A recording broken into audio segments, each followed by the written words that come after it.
Hermanos, que el Señor les bendiga. Damos gracias a Dios por la oportunidad que nos da cada domingo de reunirnos en su nombre para alabar y bendecir el nombre de nuestro Dios. Le damos gracias al Señor por sus misericordias, que son nuevas cada día.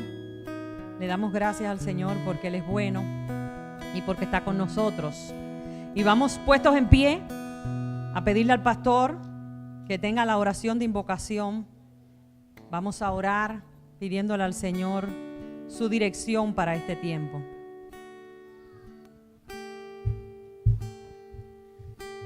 Bien, vamos a orar. Señor, en esta tarde te adoramos desde lo más profundo de nuestros corazones. Te damos toda la gloria y la honra a ti, que eres el único digno de toda oración y de toda alabanza. Gracias por tu amor y por tu fidelidad. Gracias porque somos tus hijos. Gracias porque somos tu pueblo. Gracias porque como remanente fiel estamos reunidos con el propósito de adorarte. Por eso pedimos que sea tu Espíritu Santo el que ilumine nuestras mentes y nuestros corazones para atesorar el mensaje que tienes preparado para nosotros en este día, Señor. Permite que la alabanza llegue ante el trono de tu gracia, Señor. Y que todo lo que hagamos aquí sea para la gloria y honra de tu nombre. Por Cristo Jesús. Amén. Amén. Amén. Así en pie permanecemos para cantar a nuestro Dios. Vamos a cantarle al Señor. Dice el Salmo 117, alabad a Jehová, naciones todas, pueblos todos, alabadle, porque ha engrandecido sobre nosotros su misericordia y la fidelidad de Jehová es para siempre. Aleluya. Así que vamos a cantar este precioso coro que nos invita a alabar a nuestro Dios. Junto con el coro también, no hay Dios tan grande como tú. Así que cantamos al Señor.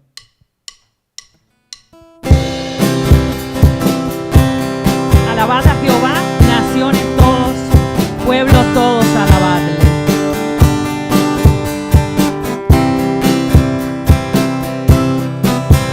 Alabad a Jehová, naciones todas, pueblos todos, alabadle, porque ha engrandecido sobre nosotros su misericordia y la verdad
porque ha engrandecido sobre nosotros su misericordia y la verdad de Jehová es para siempre, aleluya, amén. Y la verdad de Jehová es para siempre, aleluya, amén. Amén, gloria al Señor. Pueden sentarse. Que el Señor les bendiga ricamente. Qué bueno es saber que la misericordia del Señor, su fidelidad es para siempre. Y damos gracias a Dios por eso. Y le damos la bienvenida a todos los hermanos. Qué bueno que está con nosotros en esta tarde. Tenemos algunos hermanos que nos visitan por primera vez. Quisiéramos conocerle. Creo que con el hermano, aquí tengo el hermano Luis, la hermana Mercedes, ¿no? A ver, la iglesia les dice. Bienvenidos, ¿eh? Tenemos la hermana Ingrid, ¿ok? También la iglesia, ¿cómo le dice? Bienvenida. Bienvenida, ¿eh? Todos los demás han venido en otras ocasiones, ¿eh? ¿No hay nadie más aquí por primera vez? ¿Eh? Creo que no, ¿eh? Bueno, pero todos los... Así que a todos los que estamos aquí en esta tarde, bueno, saluda al hermano que esté a su lado, ¿eh? Saluda al hermano que esté a su lado, dele la bendición, ¿eh? Dígale que estoy contento, como siempre digo, estoy contento, estoy feliz de verte aquí junto a mí en la casa del Señor para alabar y bendecir el nombre de nuestro Dios. Amén. Y vamos a seguir cantando. ¿Cuántos han decidido seguir a Cristo? Amén. Hemos decidido seguir a Cristo porque el Espíritu Santo obró en nuestras vidas, en nuestros corazones y nos convenció de pecado. Y hemos hecho esto en fe, una respuesta en fe. Así que vamos a cantar. He decidido seguir a Cristo, no vuelvo atrás, no vuelvo atrás.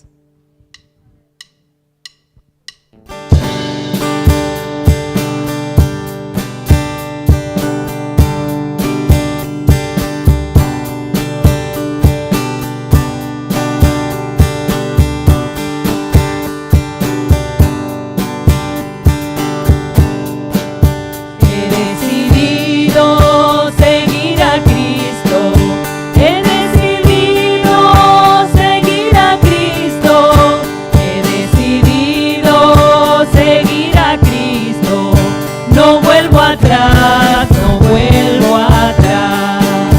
La vida vieja ya he dejado. La vida vieja ya he dejado. La vida vieja ya he dejado. No vuelvo atrás, no vuelvo atrás. El Rey de Gloria. El Rey de Gloria me ha transformado. El Rey de Gloria me ha transformado. El Rey de Gloria me ha transformado. No vuelvo atrás, no vuelvo atrás. Una vez más, he decidido seguir a Cristo. He decidido seguir a Cristo. He decidido seguir a Cristo. He decidido seguir a Cristo. No vuelvo atrás, no vuelvo atrás. La vida vieja ya he dejado. La vida vieja ya he dejado. La vida vieja ya he dejado. No vuelvo atrás, no vuelvo atrás. A ver ustedes, el Rey de Gloria. El Gloria.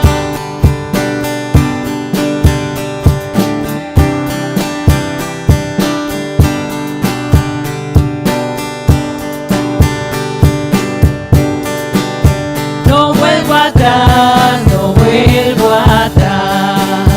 No vuelvo atrás, no vuelvo atrás. No vuelvo atrás, no vuelvo atrás. Amén, aleluya. Vamos a buscar la lectura de la palabra, hermanos. Ahí, por favor, busquen en sus Biblias la lectura que está en Marcos 2, del 13 al 17. Y le vamos a pedir a nuestra hermana Pura que pase para que pueda leer la lectura de la palabra.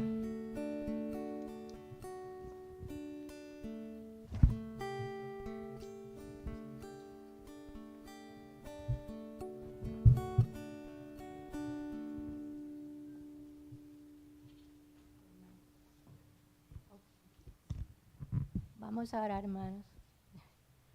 Bendito y alabado sea tu nombre, oh Jehová. Gracias te damos, Señor, en este día por estar aquí reunidos en tu nombre, por este hermoso día que tú nos has regalado. Dándote gracias, Señor, primeramente por tu palabra. Danos esa sabiduría que solo tú das para entenderla y aplicarla a nuestras vidas. Gracias, Señor, en el nombre de Jesús. Amén. Entonces, leemos en Marcos 2, del 13 al 17. Dice, Jesús llama a Leví. Después volvió a salir al mar, y toda la gente venía a él y les enseñaba. Y al pasar, vio a Leví, hijo de Alfeo, sentado al banco de los tributos públicos, y le dijo, sígueme. Y levantándose, le siguió. Aconteció que estaba Jesús a la mesa en casa de él. Muchos publicanos y pecadores estaban también a la mesa juntamente con Jesús y sus discípulos, porque había muchos que le habían seguido. Y los escribas y los fariseos, viéndole comer con los publicanos y con los pecadores, dijeron a los discípulos, ¿qué es esto que él come y bebe con los publicanos y pecadores? Al oír esto, Jesús les dijo, los sanos no tienen necesidad de médico, sino los enfermos. No he venido a llamar a justos, sino a pecadores. Amén. Gracias, hermana, por la lectura de la palabra. Y seguimos adorando a nuestro Dios, ahora mediante nuestras ofrendas al Señor. Así que con toda reverencia, con todo espíritu de adoración, vamos a traer nuestras ofrendas al alfolí. Siempre agradezco una oportunidad que nos da más también para servirle por medio de este acto.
Le voy a pedir a nuestra hermana Claribel que tenga un momento de oración por las ofrendas.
Amén. Amén.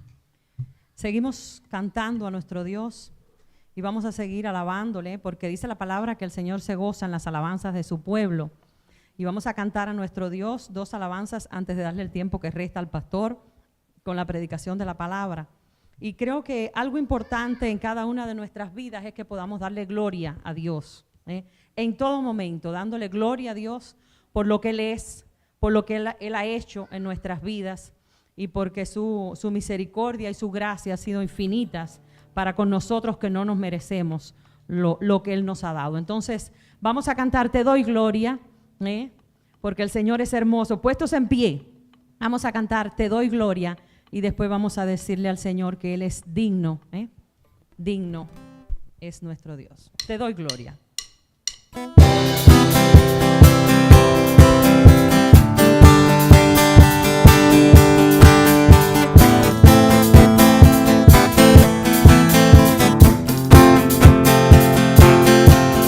Cuán hermoso eres, Jesús, son tus palabras, es tu amor. Cuán glorioso eres, Jesús, es tu poder, fue tu cruz la que me salvó, me rescató. Un momento ahí nos dio libertad. Te doy gloria.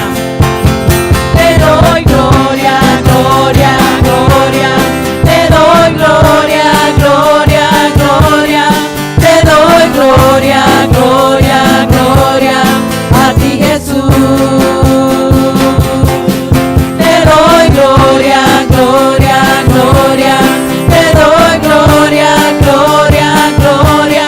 Te doy gloria, gloria, gloria. A ti, Jesús. Cuán hermoso eres, Jesús, son tus palabras,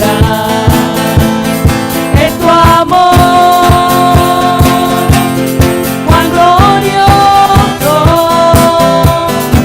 eres, Jesús, es tu poder, fue tu cruz la que me salvó, me rescató. Un momento ahí nos dio libertad. Fuerte, te doy gloria.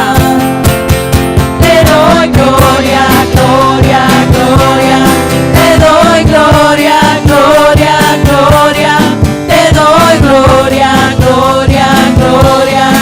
A ti, Jesús. Te doy gloria, gloria, gloria.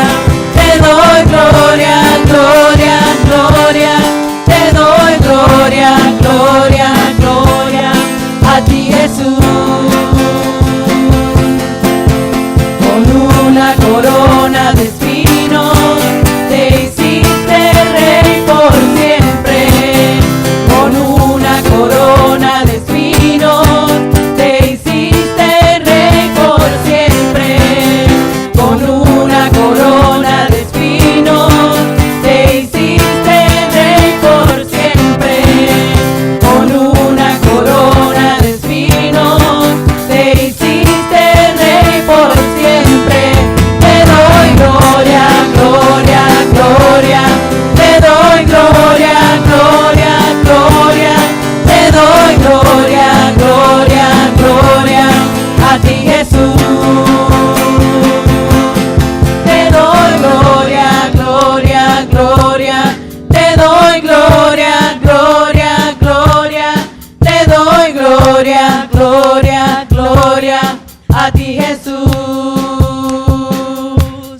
Te doy gloria, gloria, gloria. Te doy gloria, gloria, gloria. Te doy gloria, gloria, gloria. A ti, Jesús.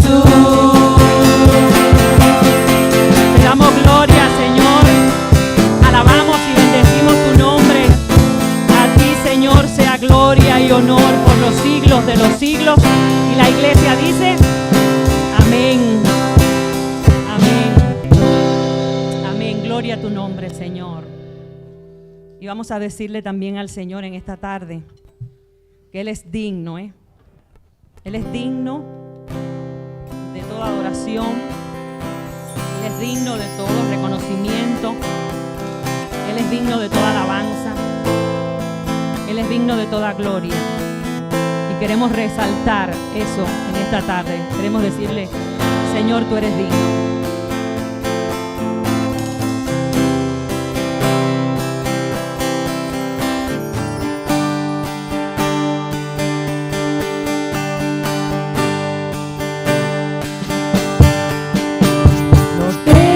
Nada para ofrecer,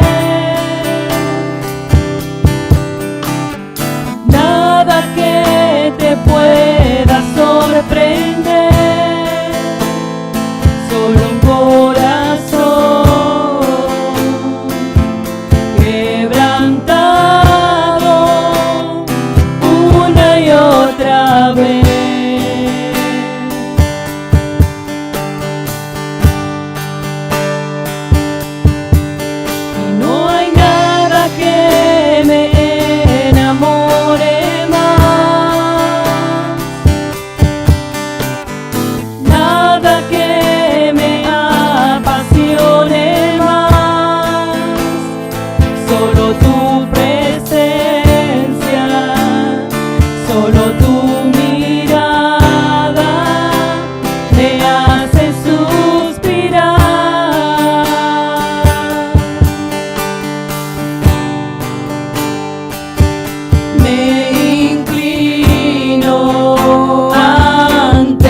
Señor, nos inclinamos en adoración, en reverencia, Señor, reconociendo que eres el único Dios verdadero, reconociendo, Señor, que eres el Todopoderoso, que eres santo, que eres grande, Señor, que tu misericordia y tu fidelidad para con tus hijos, para con tu pueblo es infinita, Señor. Gracias, Señor, porque tenemos ejemplo para seguir. Podemos seguir las pisadas del Maestro. Tenemos ese ejemplo perfecto en Jesucristo, nuestro Salvador y Señor. Gracias, Padre, porque Él es el único que es digno de recibir toda gloria, toda honra, todo honor, Señor. Y tu iglesia hoy aquí te dice que tú eres digno, Señor, y que ante ti nos inclinamos. Por última vez, dile digno.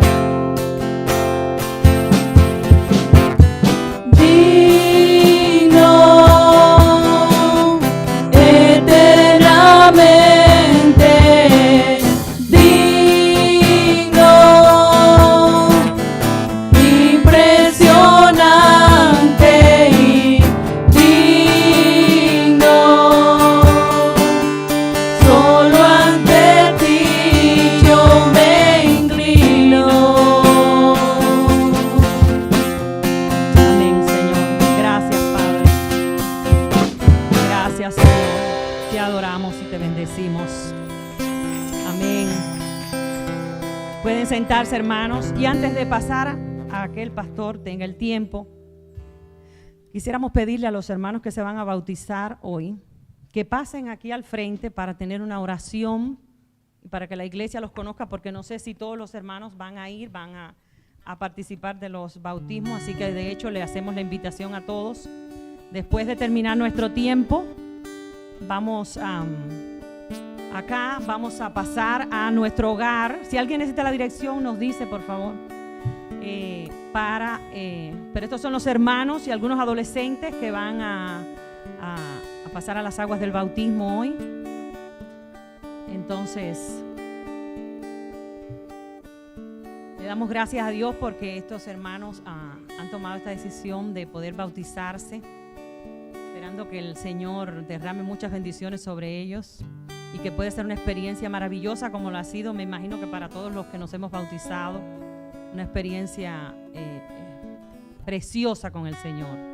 Poder bajar a las aguas del bautismo, saber que el Señor murió, pero que al subir de las aguas sabemos que Cristo resucitó, y le damos gracias a Dios por eso. Así que, qué bueno, vamos a estar orando. Le voy a pedir al pastor que pase ya, tenga una oración por estos hermanos que se van a bautizar. Y terminando este tiempo acá, todos, les invitamos a todos a que puedan ir a nuestro hogar, que allá vamos a realizar, el pastor va a realizar los bautismos.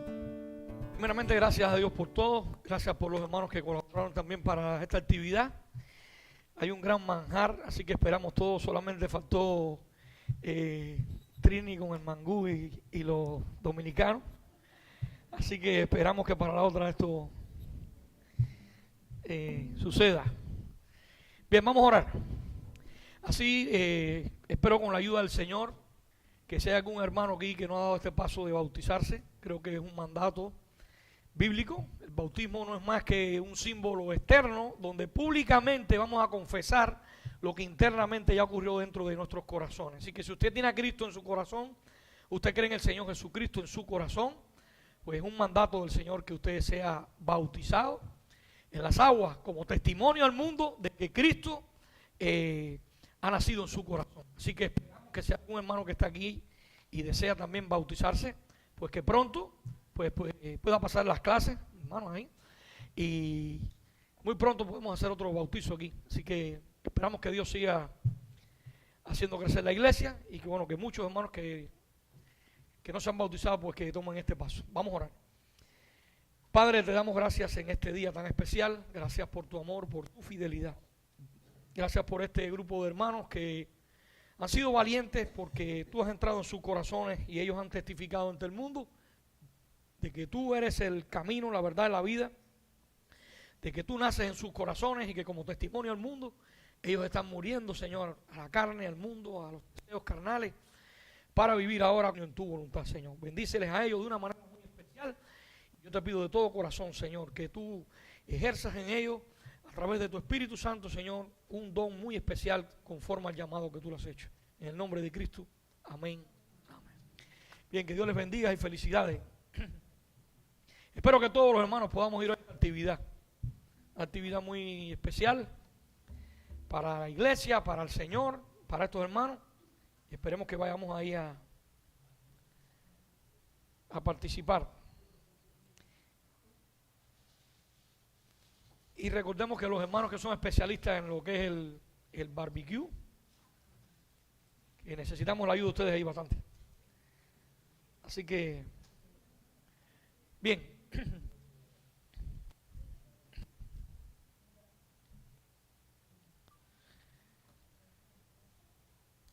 Dios le bendiga a todos.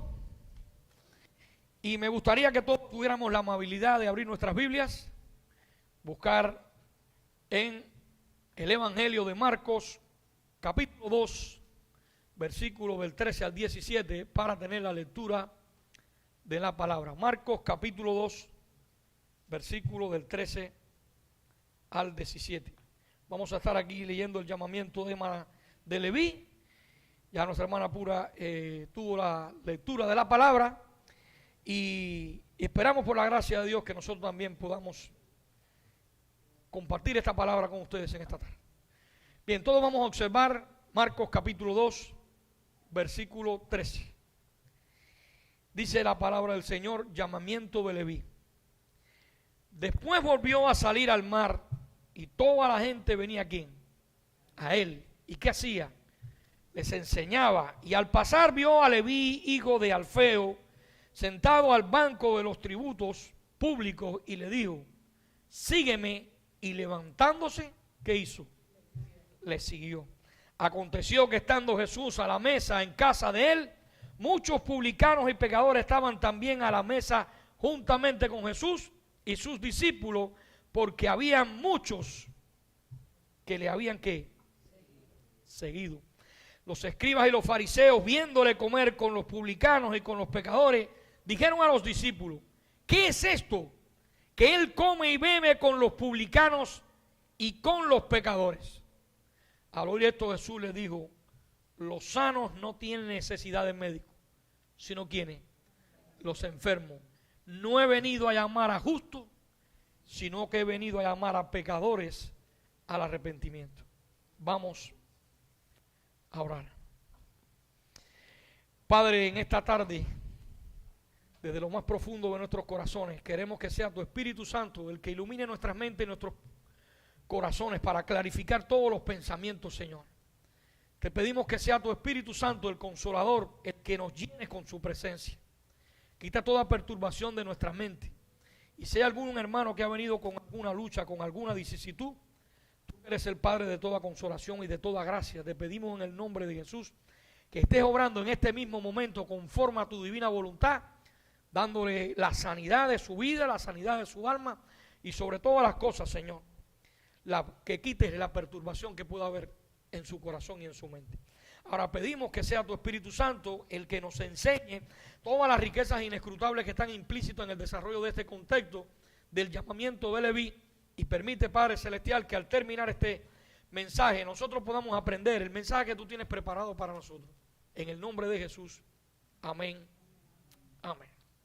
Bien, mis queridos hermanos, en esta tarde vamos a estar enmarcándonos en el contexto de Marcos capítulo 2, versículo del 13 al 17. Hay una serie de detalles muy interesantes aquí en el desarrollo de este contexto, por lo que quisiera que todos estuviéramos mirando, observando y analizando todo el desarrollo de este contexto, porque hay algunas ideas muy interesantes que van a enriquecer todo el desarrollo de nuestra vida cristiana. Creo que a manera de una pequeña introducción quisiera decirles que para poder estudiar el llamamiento de Leví o de Mateo, porque son la misma persona, además de lo que esto nos enseña a nosotros hoy, creo que debemos ver y aprender algunos detalles. Primeramente, debemos conocer el contexto y la historia relacionada a quién era Leví o Mateo el publicano, como muchos le conocemos. Es bueno y importante que nosotros entendamos que los publicanos eran judíos que se habían puesto al servicio de los romanos, según la Biblia describe, eran dueños en aquel entonces del país para cobrar tributos de sus propios compatriotas. Entonces, bueno que nosotros pensemos en esto, porque ellos compraban el derecho de recaudación mediante un pago general y total de la suma de los impuestos que el gobierno requería en aquel entonces. Creo que a partir de ahí intentarían sacarle provecho al pueblo, sacar la mayor cantidad de dinero, engañándole en cuanto ellos pudieran, y sabiendo que todo lo que ellos cobrarían, aparte de este tributo, sería para llenar sus propios bolsillos. En otras palabras, nosotros sabemos que en el mundo en el que vivimos hay muchos publicanos, ¿no es así? Entonces, cuando bajo analizar un poco este contexto, hay algunos personajes que tienen que ver en cuanto al Nuevo Testamento, que tienen una relación estrecha en cuanto al llamado de los discípulos y en cuanto al ministerio de Jesús y en cuanto al llamado que él le hizo a sus seguidores.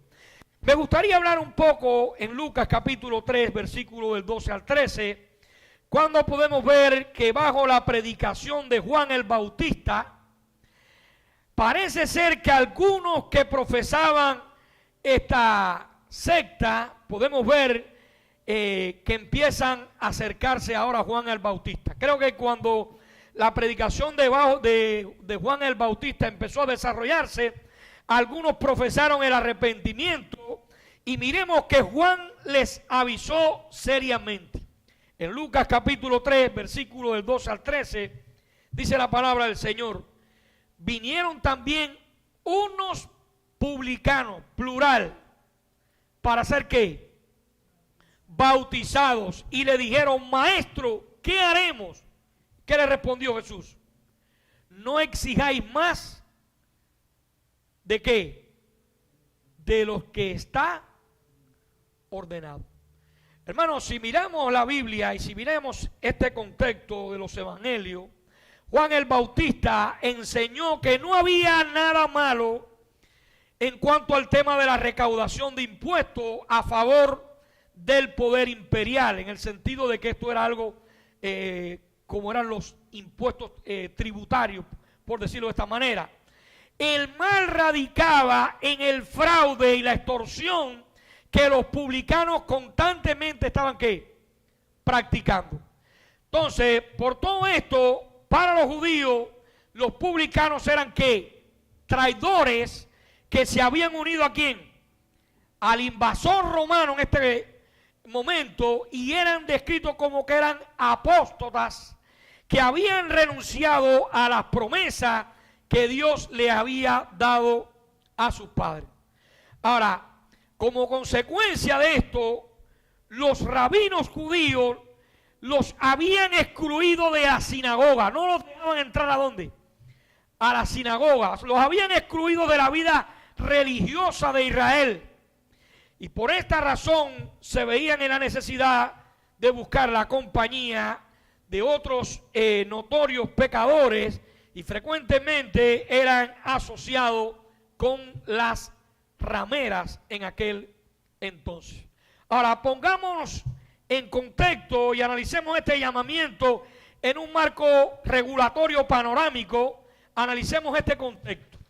Miremos los detalles. Primeramente, Jesús había llamado a los discípulos Pedro, Andrés, Santiago y Juan, según nos describe Marcos en el versículo 16 y 20 del capítulo 1, y recordemos que los cuatro eran ¿qué cosa? Pescadores. Estos cuatro discípulos, Pedro, Andrés, Santiago y Juan, eran ¿qué? Pescadores. Y dice el versículo 17, y les dijo Jesús: venid en pos de mí y yo los haré ¿qué? Pescadores de hombres. Ahora, en Marcos capítulo 2, a partir de este verso 13, entra en escena el llamamiento de Leví, de Mateo el publicano. En el verso 14 dice, al pasar vio a Leví, hijo de Alfeo, sentado al banco de los tributos públicos, y le digo, sígueme. ¿Y qué hizo Mateo? Levantándose, le siguió. Y podemos preguntarnos,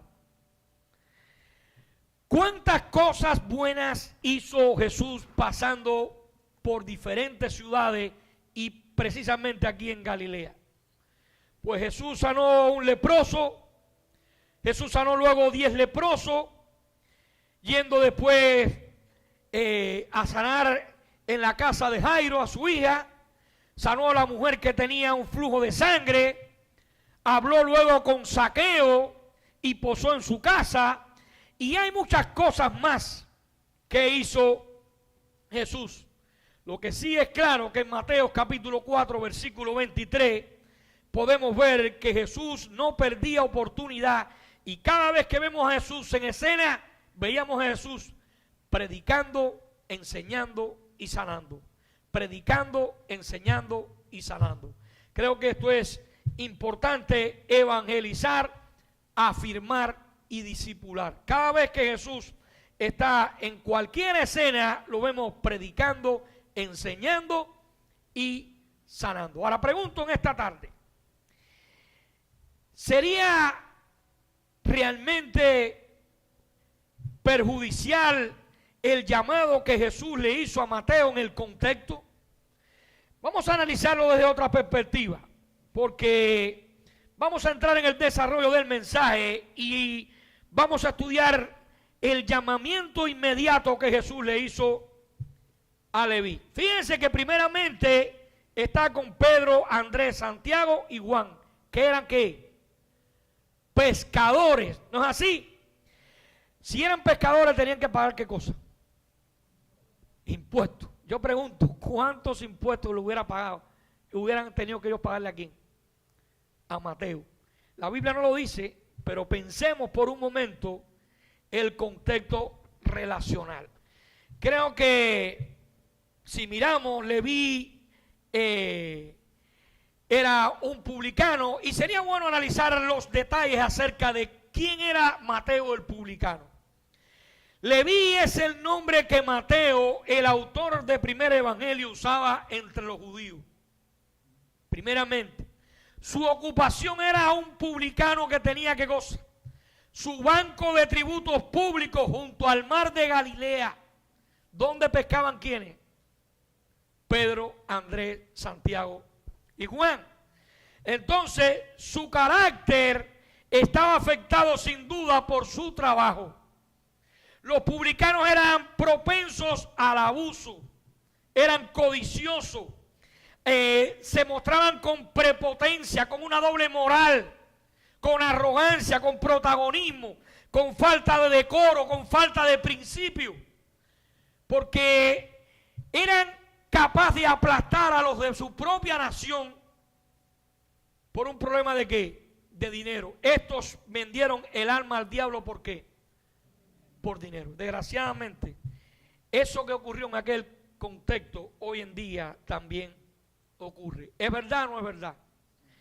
Bien, ¿quién podía adivinar todas las características que tenía Mateo? Pudiéramos decir que los judíos lo veían como un pagano, como un traidor, como un perro, como un apóstata. Era más miserable un publicano que un romano para los judíos. Y creo que es importante que nos entendamos ahora que ahora Jesús cambia el paradigma que tenían ellos en aquel contexto. Y miremos cómo la perspectiva del evangelio cambia muchas veces a la hora de nosotros analizar a las personas en el mundo en el que vivimos. Creo que Jesús vio en Mateo el publicano no un cobrador de impuestos, sino un apóstol y un evangelista. Qué bueno cuando nosotros empezamos a mirar las cosas con la perspectiva de Dios. Leví fue llamado por Jesús y podemos decir inesperadamente, nadie pensaba que Mateo el publicano iba a ser seleccionado por el grupo de Jesús. Ahora, aquí hay palabras como ser asertivo, ser reactivo, ser proactivo. Y creo que nosotros muchas veces somos reactivos. Nosotros reaccionamos de acuerdo al momento. Nosotros no nos planificamos para los problemas en la vida, sino que nosotros reaccionamos en el momento que nos vino ¿qué cosa? El problema. Es por eso que tenemos que ser proactivos y no ser ¿qué? Reactivos. Porque en la medida en que nosotros somos proactivos, pues cuando nos viene un problema, pues podemos un poco ¿qué? Amortiguar el mismo si estamos planificados para enfrentar lo que viene por delante. Creo que Mateo no se imaginó en ningún momento que Jesús lo iba a llamar, y mucho menos los discípulos. ¿Por qué? Porque si ustedes miran la manera en que la gente, los judíos, veían a Mateo el publicano, a nadie se le hubiera ocurrido escoger a Mateo como un discípulo de Cristo. Solamente a Jesús. Miren, si Jesús estuviera en el contexto, hoy en día nosotros lo hubiéramos crucificado o botado de la iglesia. Porque el equipo que él escogió, ninguno aplicaba a las normas morales de conducta que tenemos hoy en día. Mateo el publicano, Zaqueo, Nicodemo, Simón el cananista, un revolucionario. ¿Y a quién se le ocurriría poner un ladrón de tesorero? Es decir, que cambió completamente la visión que teníamos nosotros dentro de la cultura y la subcultura. Porque Jesús vio un potencial, Jesús vio una oportunidad en Mateo. Creo que recordemos que él era alguien repudiado por los de su misma gente, repudiado por los de su misma nación. Pero eso nos confirma tres cosas a la hora de ver ejercitar el ministerio de Jesús y a la hora de ejercitar el ministerio de la iglesia de Dios. La iglesia y Jesús usaron tres armas a la hora de predicar el evangelio. Uno, amor incondicional. Dos, misericordia. Y tres, la gracia de Dios. Hermano, solamente se puede amar incondicionalmente, se puede amar con misericordia y se puede amar con gracia a una persona que no lo merece. ¿Es verdad o no es verdad? Si nosotros amamos con amor incondicional, con misericordia y con gracia, eso es algo que se puede aplicar a alguien que no lo merece.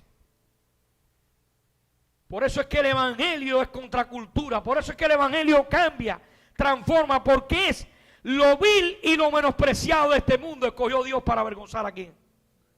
Al hombre, a los sabios. Vivimos en un contexto donde clasificamos las personas, el rico y el pobre, el lindo y el feo, el pobre y el bueno, el bueno y el malo. Pero ¿qué es lo que es la norma que divide o que define nuestros valores? La cultura y la subcultura. Y hay valores éticos, estéticos y morales. Pero ¿cuál es el patrón moral que rige? Es Dios, es la Escritura. Nosotros muchas veces somos propensos a decir, este no aplica o este no aplica, este se aplica o no aplica. Y cuando usted está en el contexto de un trabajo, siempre cuando usted está analizando el grupo de personas, usted está midiendo a todo el mundo con una regla. Este no sirve, este es un informante, este es chivato del jefe. Empezamos con una serie de cosas a juzgar a las personas sin darnos cuenta que el evangelio, a través del amor incondicional, la misericordia y la gracia, transforma a las personas.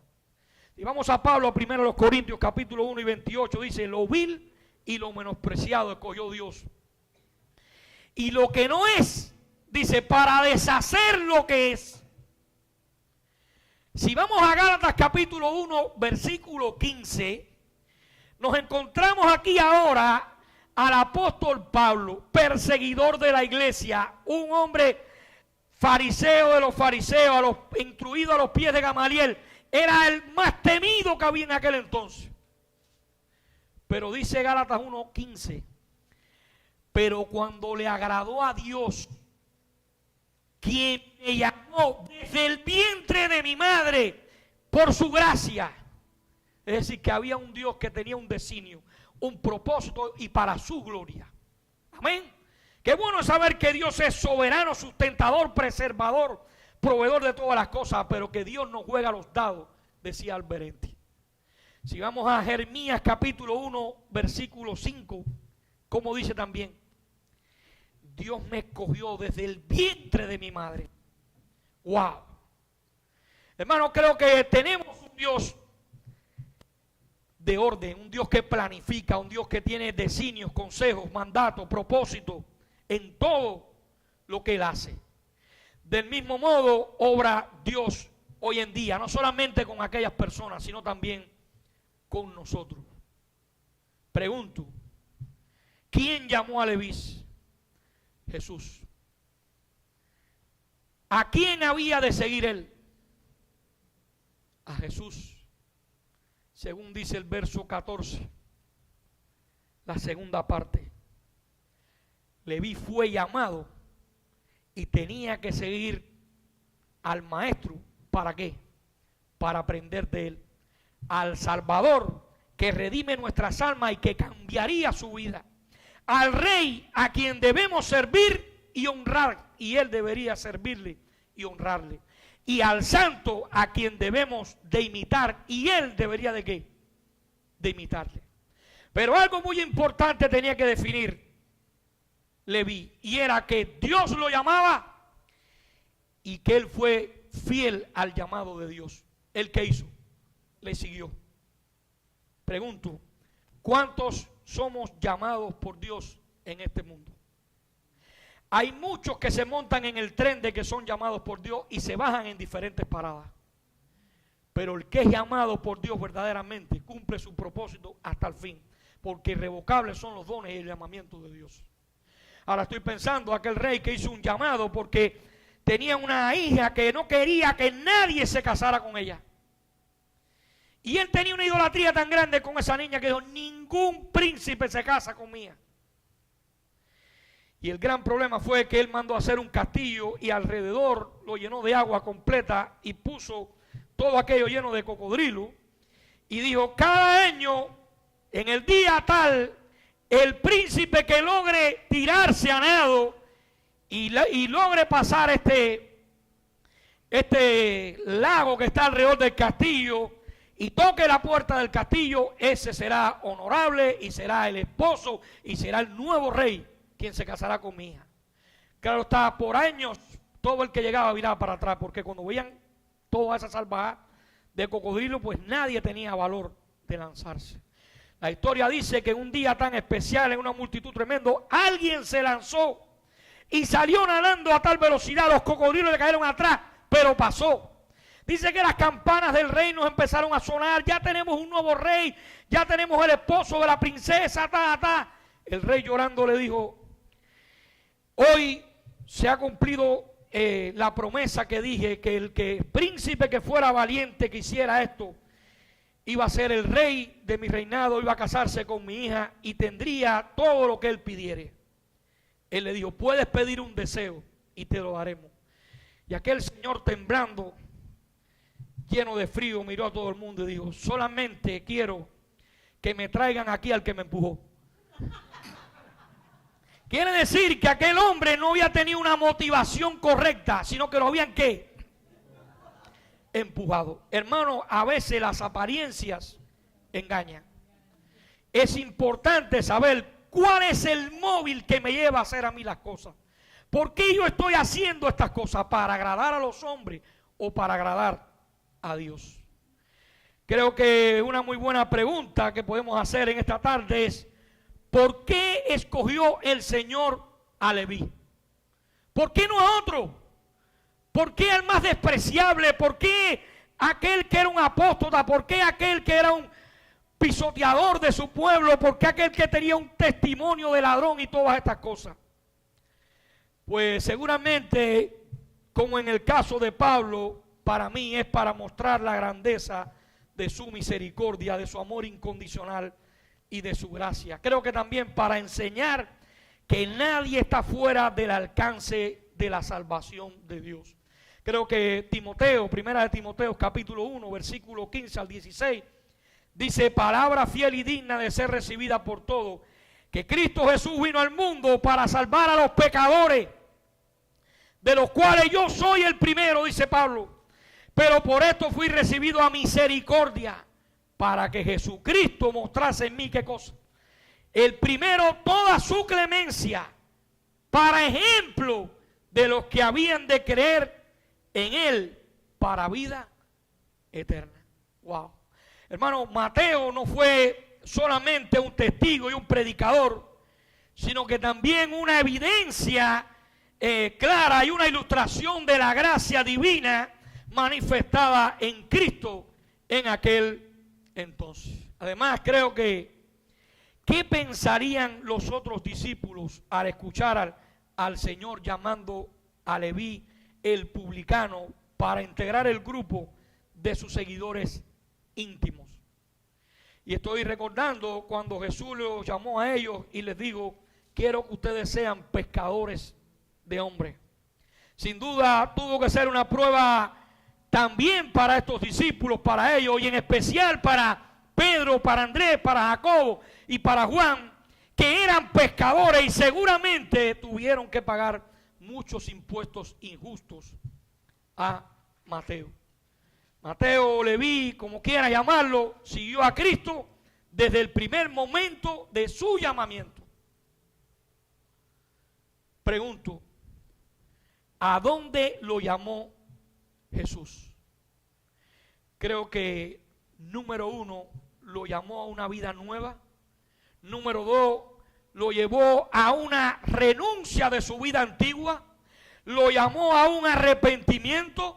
Lo llamó a una nueva ocupación. Lo llamó, como dijo, ya no serán pescadores, trabajarán para el reino de Dios. También llamó a Mateo el publicano, le dijo: ya no serás un cobrador de impuestos, ahora serás, ¿qué cosa? Un discípulo que llevará el evangelio a las naciones.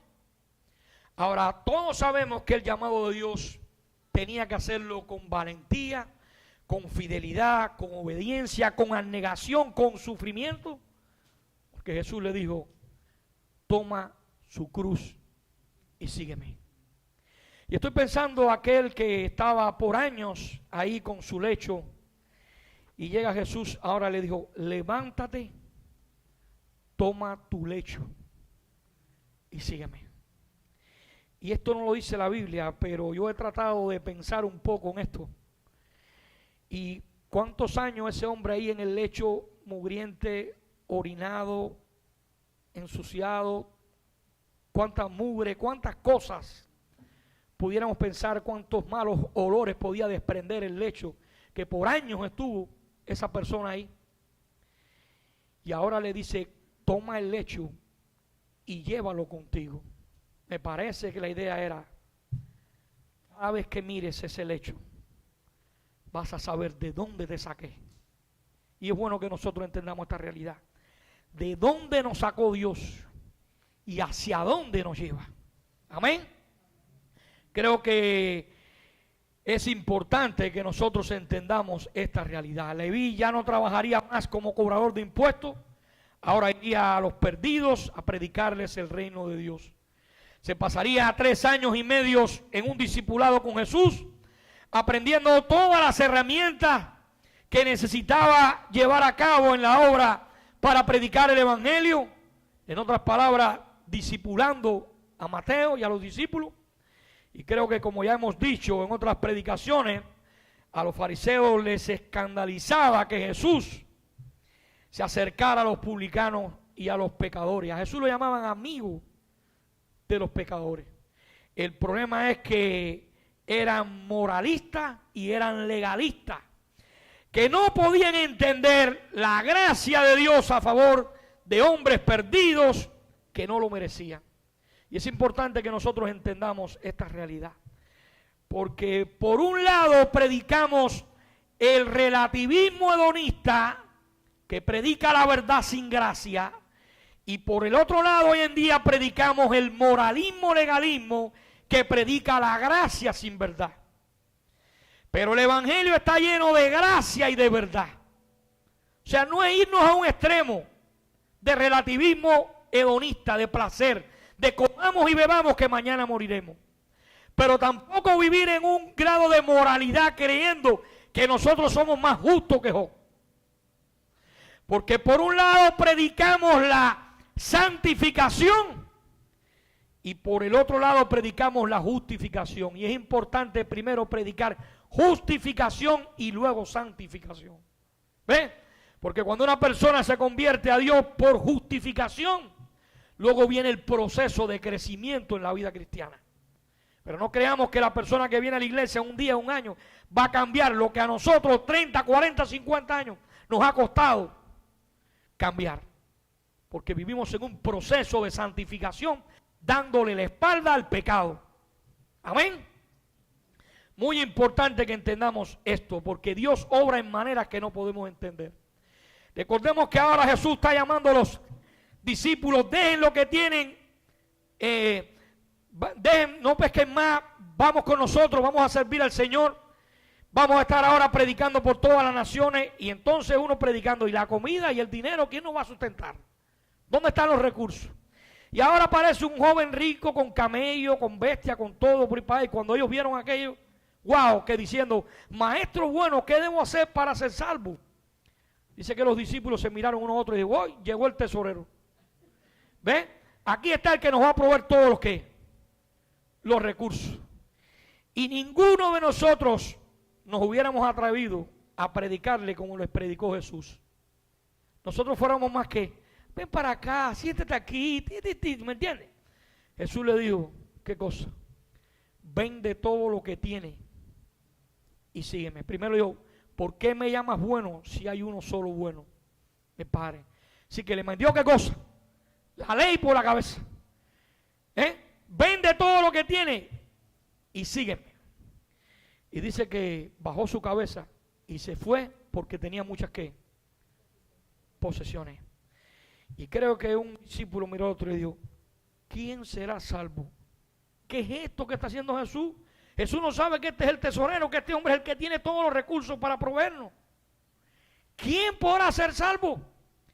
Y Jesús, que conoce todos los pensamientos, lo miró y le dijo, lo que es imposible para los hombres es posible para Dios. En otras palabras, el evangelio es teocéntrico, no es antropocéntrico. Entendamos que es Dios por encima de las circunstancias, que es Dios por encima de los problemas, que es un Dios que obra por designio, por consejo, por propósito y para su gloria. Amén. Muy importante, hermano. Entonces, cuando Jesús le responde con las palabras del verso 17, los sanos no tienen necesidad de médico, sino de ¿quién? Los enfermos. Así que el Señor usó una ilustración, un médico y su relación con los enfermos. Y ahora Jesús comparó a un pecador con un enfermo y admitió que todos los que estaban sentados en aquella mesa eran realmente enfermos y él era ¿qué cosa? El médico. La pregunta en esta tarde, ¿comprendería Leví todo lo que estaba ocurriendo con su vida? Quizás no desde el principio, pero cada día se va abriendo nuevos horizontes, nuevos panoramas de servicio en la vida de Leví. Y por último, como punto número 4, ¿cuándo ocurrió esto? Fue algo muy importante. Cuando ocurrió esto fue algo muy importante para la vida de Leví y para la vida de los discípulos. Pregunto, cuando Jesús lo llamó, ¿qué entendería Mateo? Primeramente, que se demandaba una respuesta inmediata, hoy, mañana y siempre. Jesús quiere relaciones permanentes. No es déjame enterrar a mis padres, como él dijo, deja que los muertos entierren a quién, a sus muertos, sino que dice Juan 6:66, desde entonces muchos de sus discípulos volvieron atrás y ya no andaban con él. Cuando los alimentó tenía una multitud que le seguía. Pero cuando empezó a exigirle compromiso, santificación, entrega, arrepentimiento, dice ahora, muchos de sus discípulos volvieron a Gandhi, atrás, y ya no andaban con él. Y hermano, aquí Jesús estaba con los discípulos y muchos de sus seguidores, muchos cuando hablaban palabras fuertes, lo empiezan a dejar de seguir como en esta ocasión. Jesús creo que fue fuerte con los 12 porque le dijo en el verso 67, ¿queréis acaso irlos también vosotros? Es cuando Pedro responde las bellas palabras en el versículo 68, ¿a quién iremos, Señor? Si solo tú tienes palabra de vida eterna. Hermano, como dijimos, Jesús quiere relaciones permanentes.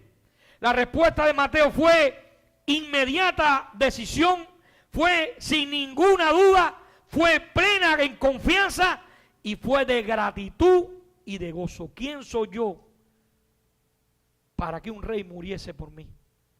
Dijo Mateo, ¿quién soy yo para que tú me escojas para ser tus discípulos? Hermano, existe el peligro de asociarnos con el pecado de los pecadores. Pero por otro lado, el temor de contaminación puede llevarnos muchas veces a mantenernos alejados, tan alejados de ellos, que nuestro ministerio y testimonio se vuelven totalmente ineficaces. A veces, si nosotros como cristianos no sabemos definir quiénes somos, por qué vivimos y hacia dónde vamos, o quién soy, para quién trabajo y a quién represento, estamos perdidos. A veces no queremos ni una relación en una actividad familiar, porque todos los que están en la familia, ninguno conoce al Señor. Y como tú eres más puro y más santo que todos ellos, pues no quieres qué cosa, compartir. Entonces muchas veces el evangelio se convierte en un obstáculo para los que no conocen la verdad. Porque si usted no tiene las convicciones y los principios para hacer luz en medio de las tinieblas, hermano, usted está perdido. ¿Es verdad o no es verdad? No seamos tan moralistas. Es el amor incondicional, la misericordia y la gracia de Dios la que cambia los corazones. Ahora usted tiene que ser luz en medio de las tinieblas. O sea, no es que la iglesia, no es que la iglesia imparte al mundo, no que el mundo imparte a la iglesia. Hay una diferencia, ¿ves? En que la iglesia imparte al mundo, a que el mundo imparte a qué? A la iglesia. Creo que tal como le vi, Mateo, tú y yo hemos recibido del Señor Jesucristo, uno, un llamado irresistible. Dos, un llamado que transforma y cambia los corazones. Y tres, un llamado que es seguro, porque al que Dios llama, Dios lo respalda. Creo que tú y yo hoy también podemos decir a otros de Cristo, hablarles de Cristo, porque Dios nos ha llamado, nos ha capacitado para atender a su llamamiento, y creo que debemos estar preparados para trabajar en la obra de Dios, amando al Dios de la obra y amando la obra de Dios. Mis queridos hermanos, entonces es importante que nosotros concluyamos la idea del desarrollo de mi mensaje en esta tarde, pensando número uno, el llamado por Dios. Es importante que nosotros lo analicemos. Primero, escucha la voz de Dios. Segundo, obedece la voz de Dios. Tercero, sométete a la dirección de Dios. Y cuarto, fija tu mirada en las promesas de Dios. Así que la iglesia de Dios necesita hombres y mujeres que estén dispuestos a escuchar la voz de Dios, que estén dispuestos a someterse a su dirección, que estén dispuestos a mantener fija la mirada en las promesas de Dios, y que entendamos que como iglesia tú y yo necesitamos entender la voluntad general de Dios y necesitamos entender la voluntad específica de Dios. O sea, el llamado compartido y el llamado colaborativo. Muy importante que nosotros entendamos esta realidad. Somos llamados por Dios y es importante compartir este llamado, ir por todo el mundo y predicar el evangelio. Y tenemos un llamado colaborativo donde todos somos parte de esta realidad. Todos estamos llamados ¿a qué? A predicar el evangelio. Eso es un mandato. Las promesas se creen, los mandatos se cumplen. Que la iglesia se llene de personas, eso no es una meta, eso es un deseo. Predicar el evangelio a todas las personas de Port St. Lucie es una meta. Podemos hacerlo. Pero que Port St. Lucie venga para Cristo, eso es un deseo. No podemos confundir deseos con metas. Porque hacemos una sobrecarga de los procesos de excitación y visión. Y caemos muchas veces en un principio de neurosis. Porque queremos resolver 11 problemas en la cabeza a la misma vez. Y no, tenemos que resolver cada problema en un momento determinado. Jesús dijo, vengan a mí todos los que están trabajados y cargados, y yo los haré ¿qué cosa? La pregunta es, ¿por qué cargamos nosotros con los problemas si Jesús dijo, vengan a mí y deposítenlo? Permita el Señor que nosotros entendamos esto. Tú y yo somos santos en posición. Y el Evangelio es, soy mucho más pecador de lo que nunca me hubiera atrevido a creer. Pero soy mucho más aceptado de lo que nunca me hubiera atrevido a esperar. Qué bueno que Dios me mira a mí a través de la cruz de Cristo. Qué bueno que Dios me mira a mí porque yo soy acepto en el amado. Y qué bueno es saber que un día cuando lleguemos al cielo y el Señor nos diga, ¿por qué debo dejarte entrar a mi gloria? Y la única llave va a ser, porque he creído en ti como mi único y suficiente Salvador. Que Dios te bendiga. Amén.